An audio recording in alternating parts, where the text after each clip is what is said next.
Don Vicente Álvarez Areces, muy buenos días. Hola, buenos días. Bien, aquí tenemos la posibilidad de hablar con usted en persona.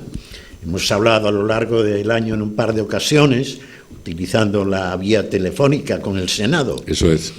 Pero teníamos realmente gana de poder tratar con usted algunos temas específicos del occidente de Asturias, porque yo en esta introducción lo que quiero recordar a los espectadores y a los oyentes, lo que quiero recordar es que Vicente Álvarez Areces era un asiduo del occidente de Asturias en inauguraciones, en visitas a obras, etcétera, etcétera. Es decir, que teníamos, o yo personalmente tenía la sensación de que el occidente estaba presente, ¿no?, en el programa diario del gobierno regional. Bueno, puestas así las cosas, y por empezar por algún lado, señor Areces, como sabe usted perfectamente, y todos en general, no solo Asturias, estamos en crisis, unos dicen que saliendo más, saliendo menos. ¿Cómo estamos en este momento? ¿Salimos algo? Bueno, yo creo que en los llamados datos macroeconómicos, eso que hablan del crecimiento, etcétera, del PIB, bueno, parece que crece el PIB en España, sí, pero los ciudadanos no notaron ese crecimiento porque, como ya defendí hace muchos años en la Unión Europea, una cosa es ese crecimiento a través del PIB y otra cosa es el bienestar de los pueblos, de las regiones y de la gente. Y hay que utilizar otros indicadores, ¿no? Eso recordáis que en el Comité de las Regiones lo defendí y lo sigo defendiendo, porque todavía fui en julio a utilizar esa misma ponencia que está viva, ¿no?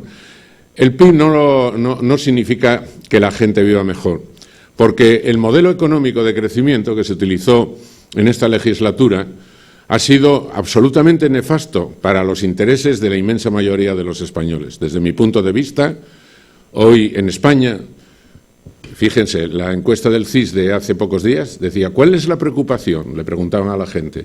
La mayor preocupación, el empleo, claro, el 79,1%. Pero eso es la promesa que Rajoy entró en el año 2011, por eso lo votaron los españoles, para cambiar el signo de los tiempos, para cambiar la legislatura. ¿Qué hizo?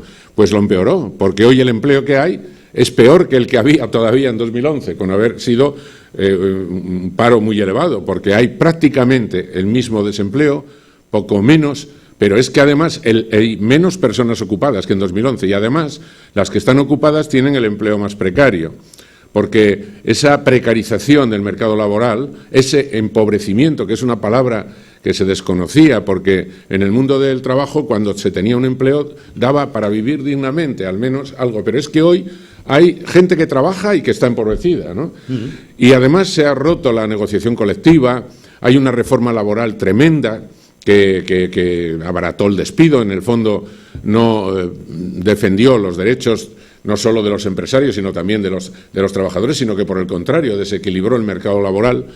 Y todo eso hay que recuperarlo a través de un cambio que tiene que producirse. Ha habido más desigualdad, en España es el segundo país en Europa donde aumentó más la desigualdad, y todo esto, esta serie de elementos se combinan también con problemas de otro tipo, problemas institucionales. Hoy la política tiene menos credibilidad porque las instituciones se han debilitado por todo lo que ha sucedido, casos de corrupción, también el fraude que existe en muchísimos ámbitos, el fraude fiscal en el ámbito de la vida económica, y también pues ese debilitamiento de las instituciones representativas, pues hay que reforzarlo, hay que mejorar ese acercamiento a los ciudadanos, hay que conseguir de nuevo la credibilidad. Y luego también hay un problema de tipo territorial, una crisis que deriva fundamentalmente del problema de Cataluña, donde hay un proceso soberanista que los españoles tenemos que intentar, primero, dejar claro quién tiene la máxima responsabilidad, que es evidentemente Artur Mas y los que defienden esas posiciones en Cataluña, pero también ha habido un inmovilismo del Gobierno que ha acentuado esa crisis y que no la ha permitido dar salida. Por tanto, tenemos en España, ante el 20 de diciembre, pues un panorama donde tenemos que recuperar derechos, tenemos que generar un modelo económico donde haya más valor añadido en la economía, no solo basada en la austeridad y en la precariedad laboral, sino crear empleo de calidad. Tenemos que recuperar la equidad no solamente en el ámbito económico, sino en el ámbito también de la enseñanza. Ha sido una legislatura terrible para la enseñanza, desde mi punto de vista, la peor de todo el periodo democrático, donde derechos como el derecho a la beca que se tenía se han perdido. Hoy la beca es un premio, tienen que ser procesos competitivos, se han endurecido los requisitos, la cuantía de la beca ha bajado más de 600 euros de promedio y los estudiantes no tienen, muchos de ellos, capacidad para estudiar porque los precios de las matrículas han subido. Subido el máster, ha subido el grado. Muchas familias tienen ya que volver a elegir quién de los hermanos estudia, ¿no? Sí. Algo que parecía superado, ¿no? Luego también en el ámbito rural, pues ya lo sabemos, hay muchos problemas. Las personas que trabajan en el campo, en la ganadería, en la agricultura, etcétera, viven unas situaciones casi insoportables. Sabemos los problemas que hay, no solo de la leche, que lo hay, sino también las dificultades que tienen para subsistir en el día a día, sí, mantener esas empresas familiares que han sido el sustento de muchísimas personas en Asturias a lo largo de siglos, digamos, y de décadas, pero que hoy están viviendo unas situaciones de dificultad muy grandes porque la política europea también ha cambiado, el tema de la PAC, etcétera, ¿no? Bueno, en fin, yo creo que tenemos que crear una España de las oportunidades. Tenemos que dar un viraje a esta situación. La política tiene una capacidad de transformación inmensa, ¿no?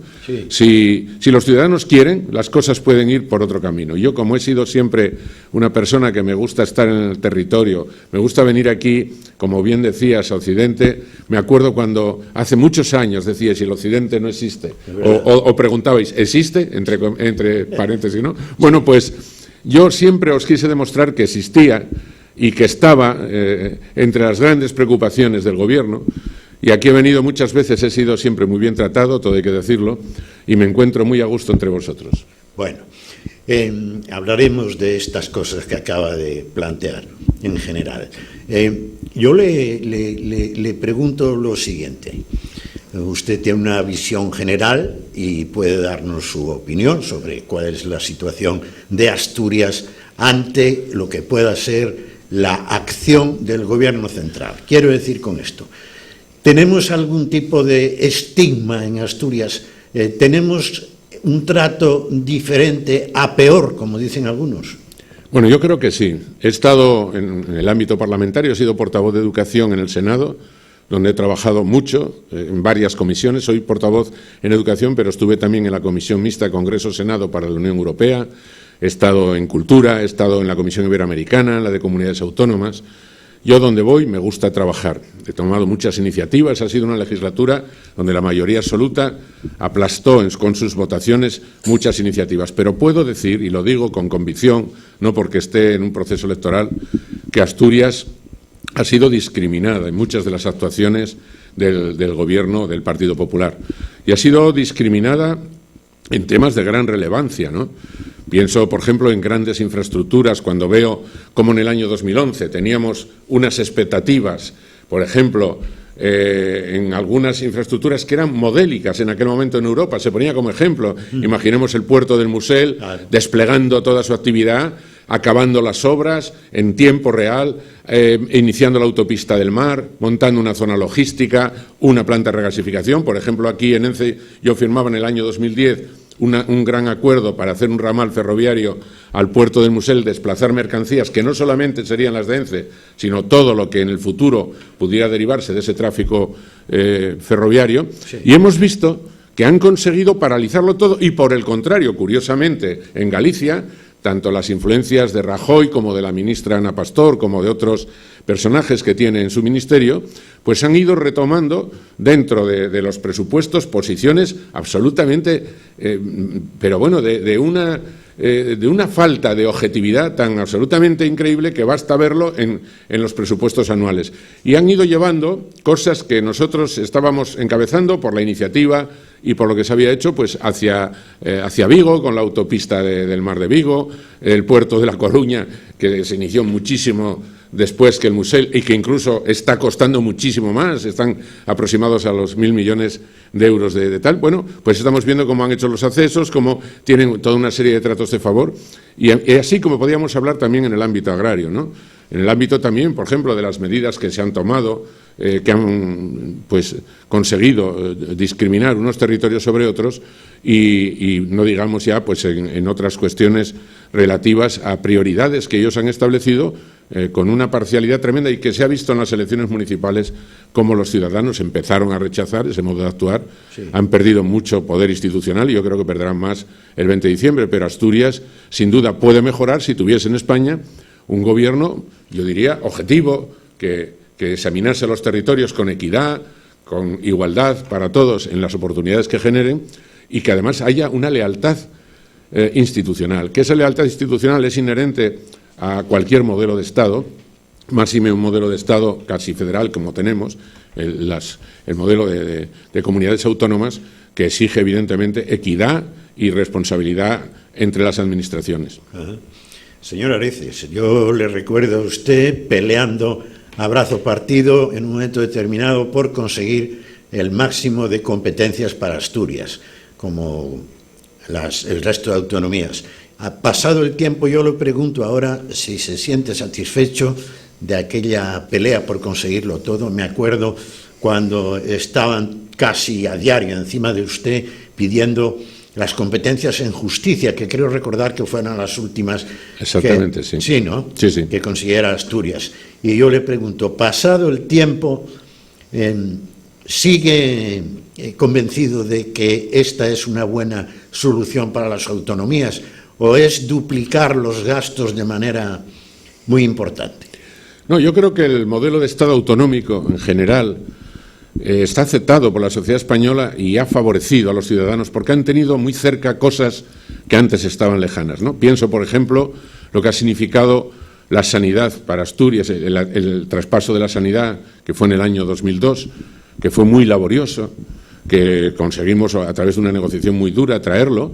Pues hemos visto cómo Asturias tiene uno de los mejores sistemas sanitarios de nuestro país, todo público, que hay otros que lo están privatizando, y los ciudadanos lo notarán, o metiendo copagos, y toda una serie de cosas que, por cierto, algunos partidos políticos en estas elecciones anuncian el incremento de los copagos, como por ejemplo Ciudadanos, que está tan de moda, pues nos quieren incrementar copagos, ¿no?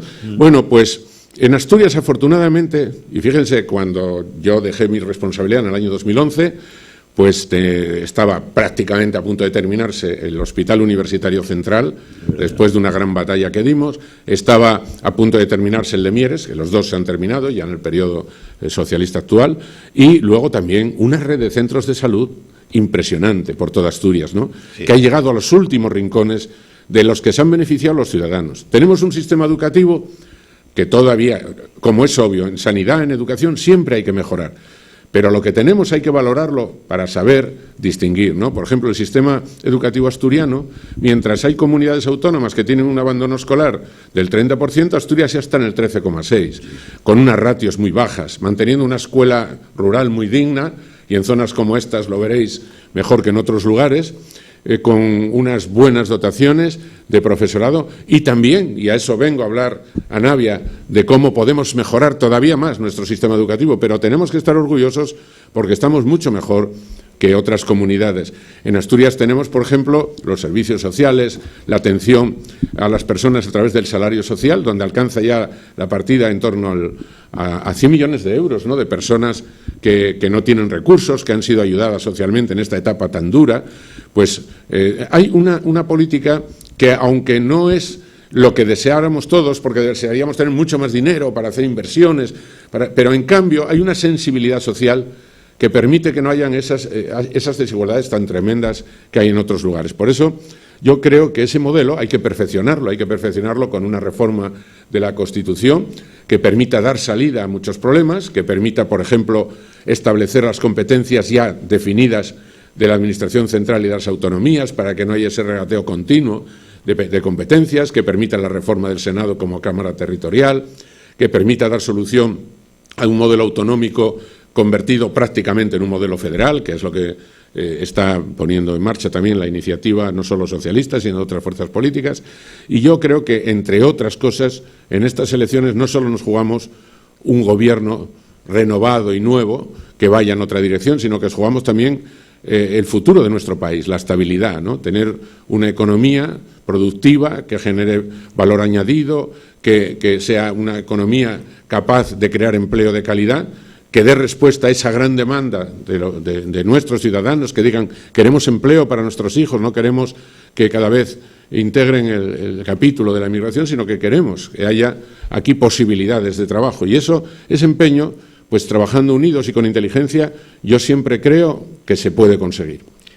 Bueno, hay que recordar que Vicente Álvarez Areces, en su etapa de presidente del Principado, pues ha abordado con fuerza la cuestión forestal de Asturias.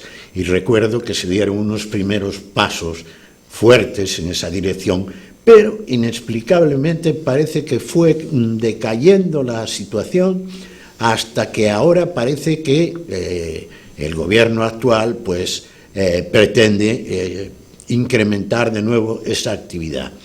Hay que darse cuenta que al occidente, yo no sé si coincide el senador o no, en el occidente vivimos del campo, algo de la pesca, y por tanto el sector forestal tendría que ser fundamental, ¿no? Sin duda. Las numerosas veces que he venido aquí, porque además sabéis que yo, durante mi periodo, que fue dilatado, 12 años de presidente, pero antes también de alcalde y de vicepresidente de la FEN, tuve una actividad donde se configuró en general la Asociación de Concejos en Asturias, ¿no? La Federación Asturiana de Concejos, que hoy preside, por cierto, el alcalde de Navia, que es una gran persona, un gran alcalde, y que además tiene consigo un equipo de personas que creen en la política con esa fe que los ciudadanos los ven y con esa credibilidad que han ratificado por mayoría absoluta en un momento donde casi no existen las mayorías absolutas. Y por esa forma de trabajar, cuando hay una buena política se reconoce, ¿no? Pues digo, a lo largo de todo ese proceso he visitado muchas veces Navia, pero en el último tiempo de presidente, especialmente en relación con una empresa, con ENCE, hemos llegado a acuerdos muy importantes. Yo recuerdo cuando ENCE dudaba de incrementar la ampliación de sus instalaciones en Galicia, ¿no? O en Asturias. Sí. Bueno, ¿qué pasó? Pues que en Galicia le estaban poniendo dificultades y en Asturias lo que le pusimos fueron facilidades. Y así decidió grandes inversiones que superaron, bueno, pues muchos millones de euros. En algunos casos la inversión global superó los 300 millones de euros en la renovación de todas aquellas grandes instalaciones, porque era una empresa que tiene carácter multinacional, etcétera, ¿no? Entre los múltiples proyectos que hicimos, o que pensábamos, era el tema forestal, el aprovechamiento, la biomasa, etcétera. Y siempre me dijo, recuerdo, el presidente Arregui, dice, mira, Asturias tiene unas posibilidades inmensas, porque además, respetando escrupulosamente el plan forestal de Asturias, sin salirnos de él, con las predicciones que hay de plantaciones, etcétera, se puede incrementar mucho todo este sistema y generar centenares de puestos de trabajo en nuestra comunidad y, por supuesto, en el occidente de Asturias, ¿no? Bueno, eso yo, sinceramente, lo veía y creo que es retomable, y ese tema tenemos que insistir en él, porque esa posibilidad del mundo forestal es un mundo generador de empleo, además muy intensivamente, y además eso está abierto.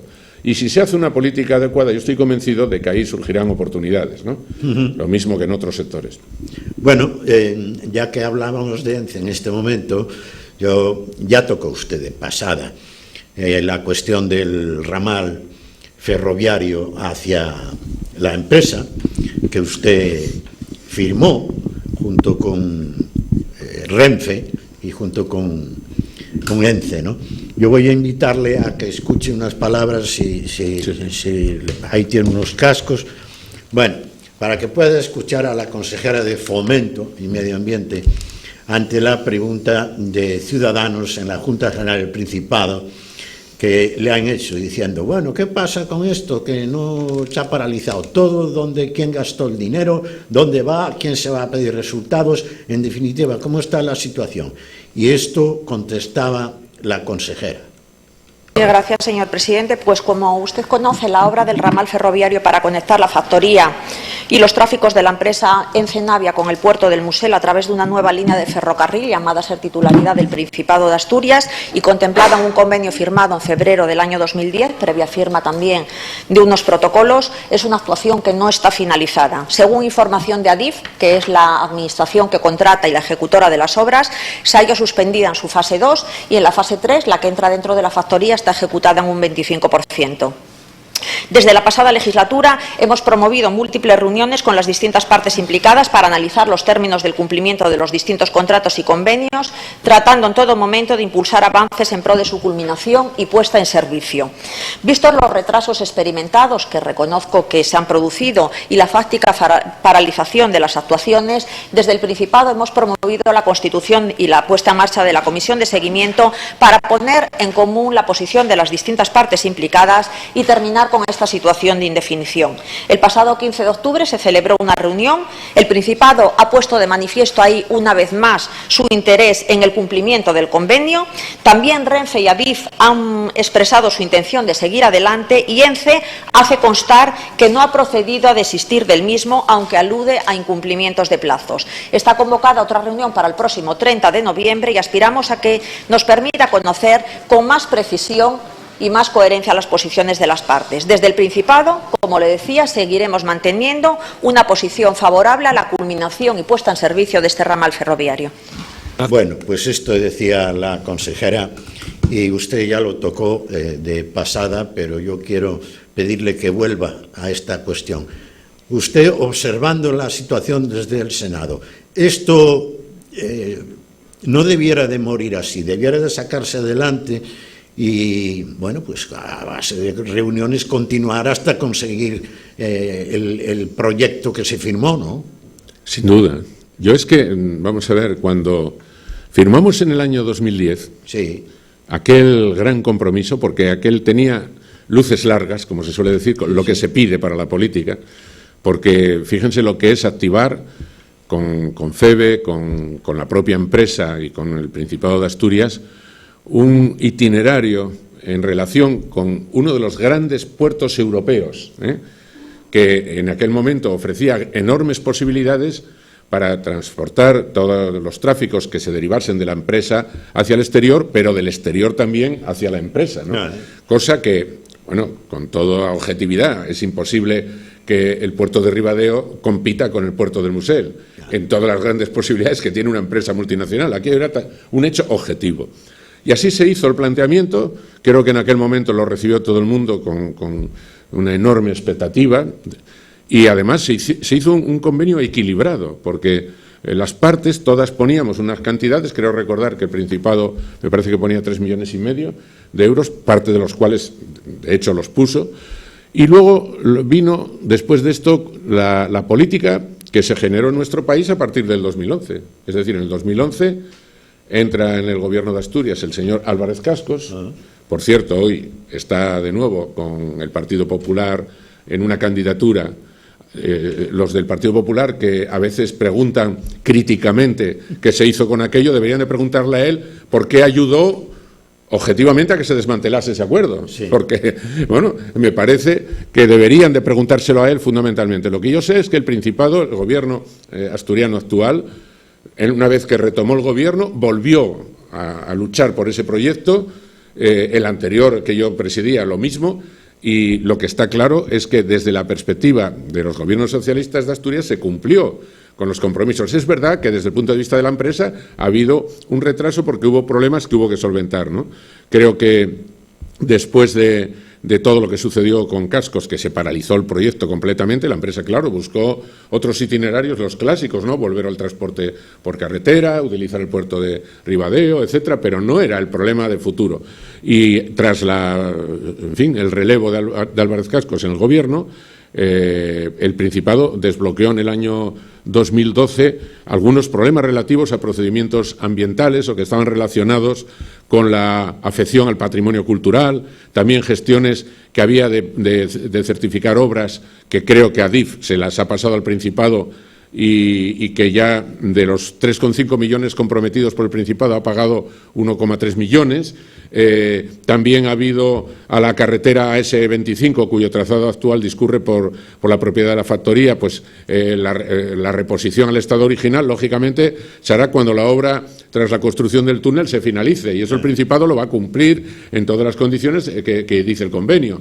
Por tanto, si hay voluntad, con un gobierno socialista que cree en ese proyecto, el gobierno actual, con un gobierno de España que puede haber a partir del 20 de diciembre, que apoye objetivamente lo que en cada comunidad es beneficioso para la inmensa mayoría, pues naturalmente que este proyecto se puede retomar. Y estoy seguro que el día 30 pues no puede en modo alguno finiquitarse ese proyecto, porque además se han comprometido ya muchas cantidades también en expropiaciones, unas ya pagadas, otras que se van a pagar y que están en trámite, algunas estarán recurridas al Jurado Provincial de Expropiaciones, pero no cabe duda que el proyecto hay que retomarlo, porque ese es un proyecto de largo alcance, que no solamente tiene que ver con un enlace Ence-Musel, que sí, que lo tiene que ver, pero todas las enormes posibilidades de tráficos ferroviarios que puedan ir en esa línea que revitaliza el trazado FEVE en toda la cornisa cantábrica, pues es innegable que es así. Y aquello que en un momento dado,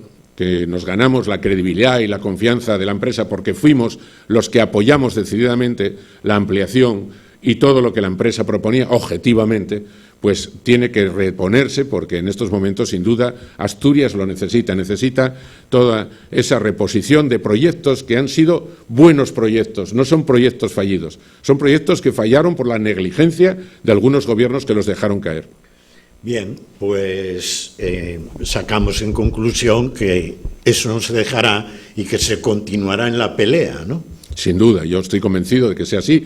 Yo estoy ahora, o estaré, no lo sé si los ciudadanos lo tienen a bien, el 20 de diciembre en el ámbito parlamentario, pero ya saben que a mí me gusta pisar el terreno y, desde luego, todo lo que esté en mis manos para ayudar en la relación que siempre mantuvimos positiva con la empresa, a demostrarles que en Asturias apuesta por el futuro no solamente de nuestra tierra en un sentido general, sino de las empresas que puedan tener viabilidad. Por ejemplo, hoy hay una alegría evidente en Navia porque Talleres Benito por fin encuentra una salida.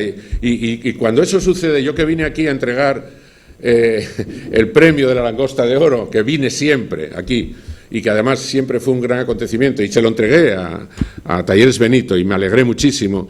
Y luego, cuando pasaron los problemas, que la crisis también influyó y golpeó a mucha gente y a muchas empresas, cuando ahora renace esa esperanza, hay que alimentarla, hay que apoyarla, ¿no? Claro. Hay que hacer lo que esté en nuestras manos para que eso sea posible y renazca esa esperanza. Bueno, presidente, se nos acaba el tiempo. Quiero, en el último minuto, que nos diga algo en torno a otro proyecto que usted conoció perfectamente, porque también lo inauguró junto con el señor Touriño, el presidente gallego en aquel momento. Me estoy refiriendo a la reserva de la biosfera. Otro asunto congelado, ¿no? En el tiempo. Inexplicablemente congelado, porque aquí no se requieren grandes cantidades. Claro. Es con poquísimo dinero. Ese tema empieza a caminar. Es que me resulta increíble que eso suceda, porque fíjense, en la etapa que tuve el honor de presidir Asturias y de relacionarme con Emilio Pérez Touriño, al que yo conocí en Santiago en mi época de estudiante de matemáticas. Allí yo era delegado de matemáticas y Touriño era de la Facultad de Económicas. Y luchamos juntos por la libertad, que eso hoy, no sé si alguno se acordará de que tuvo un valor, pero yo sí me acuerdo y lo pongo siempre en valor. Pero aquel día que pasamos con aquella lancha, ¿os acordáis? Sí. Hicimos aquel inmenso acuerdo, que era decir, ¿qué le hace falta a Asturias y Galicia que podamos hacer juntos? Y vamos a hacerlo. Y bueno, entre otras cosas, pues diseñamos carreteras, como por ejemplo eso que se llamaba la nueva Y de Santalla a Fonsagrada a Grandas, ¿no? Sí. La hicimos, ahí está hecha. Y Galicia hizo sus partes, nosotros hicimos las nuestras, y los ciudadanos hubieran abierto sus relaciones con la meseta castellana a través de un proyecto fantástico. Hicimos carreteras que intercomunicaban, pusimos en contacto nuestros equipos digamos, de servicios públicos que compartíamos, tanto de sanidad, de extinción de incendios, un montón de cosas. Pero, entre otras, algo que desde el punto de vista medioambiental era poner en valor un patrimonio extraordinario que tenía Asturias y Galicia. Ahí sí que no hay fronteras. La Reserva dos Coseo de Terras de Burón. y entonces ahí se unieron los municipios de Asturias y de Galicia y se creó una asociación, se hizo una oficina, se puso gente al frente, y ahí se trataba de hacer lo que se llaman sinergias, es decir, ya que tenemos esta inmensa maravilla a la vez que se promociona y se reconoce por la UNESCO, vamos a hacer proyectos de desarrollo para esas zonas de todo tipo, ¿no? Y me consta que la Universidad de Santiago y la Universidad de Asturias se pusieron en contacto, hicieron una serie de planteamientos, y que hace falta un poquito de dinero para dinamizar todo eso y que esa oficina tenga un contenido. Bueno, yo puse una enmienda en los presupuestos, porque creo que fue una de las veces que me llamasteis desde aquí, sí. Y bueno, pues puse esa enmienda y votaron que no. Votaron que no a todas las enmiendas de todos los grupos políticos. Es que eso no es política. Es que no hay razones, porque ahí estaba también Galicia. Estaban ayuntamientos de Galicia y ayuntamientos de Asturias, ¿no? Eso es posible retomarlo, pero posible de forma inmediata, porque además se necesita muy poco dinero para hacer esas cosas y que esos estudios de viabilidad que las universidades de Santiago y de Asturias están llevando, se han desarrollado, hay que ponerlos en valor, ¿no? Desarrollarlos en el territorio. Creo firmemente en que eso no solamente hay que hacerlo, sino que tiene un futuro extraordinario. Muy bien. Presidente y senador, porque el título de presidente no se pierde nunca. No, y el de alcalde tampoco. Cuando voy en Gijón, alcalde, por los barrios me llaman alcalde también. Son cargos prácticamente vitalicios. Bueno, desde aquí desearle muy buena suerte en las próximas elecciones generales. Bueno, pues muchísimas gracias y a vuestra disposición.